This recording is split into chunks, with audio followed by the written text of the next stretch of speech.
Don't forget to like and subscribe to Jolie Knots Crochet. Share with your friends. Hit that little notification bell so you can get notified when new patterns release. All our videos are available in left and right-handed tutorials. Hi everyone, welcome back to Jolie Knots Crochet. I'm Crystal and today I'm going to teach you how to make a double magic ring. Now just a regular magic ring, a lot of people say they come out. In my opinion, it's because the ends aren't weaved in as well as they should be. Maybe the tail should be a little bit longer. Anyways, with the double magic ring, makes it a little bit easier and your circle doesn't get loose as easy. So the way I'm going to do that is I'm going to take the end of my yarn, put it over my 2 fingers. Now I'm going to wrap it around my fingers 2 times, and then I just hold the end of the yarn with my 3rd finger just so it doesn't come loose. Take my hook and go underneath those 2 wraps and pull my working yarn through. All right? Once you get it through, you're going to chain 1 to secure your ring. All right? Now I'm going to go ahead and pop in 12 double crochets so that way I can teach you how to tighten up your ring.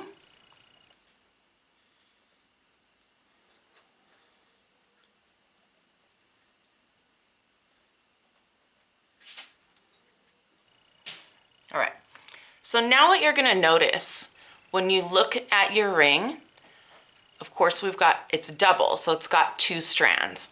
It is going to matter which one we pull first. If we just pull on this, it should come pretty easy, but you're going to be left with this part of the ring that's pretty hard to pull through.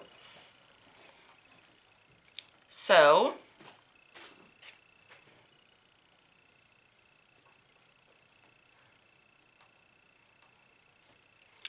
instead of doing that, what we're going to do is you will notice that there are 2 pieces to your ring, of course, because we wrapped our fingers twice.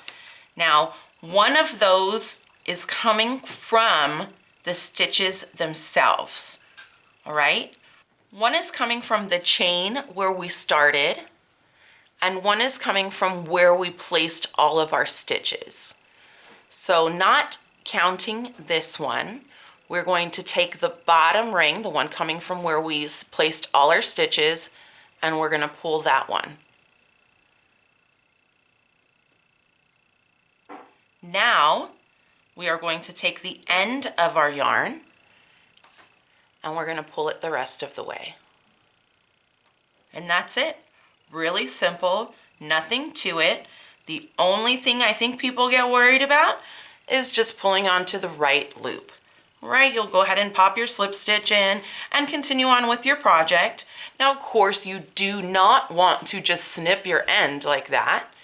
You still want to make sure that you weave in your end and make that nice and tight. All right, thank you so much everybody for watching. Don't forget to watch my other crochet hacks and tutorials, subscribe to the channel, and leave a comment. Have a great day.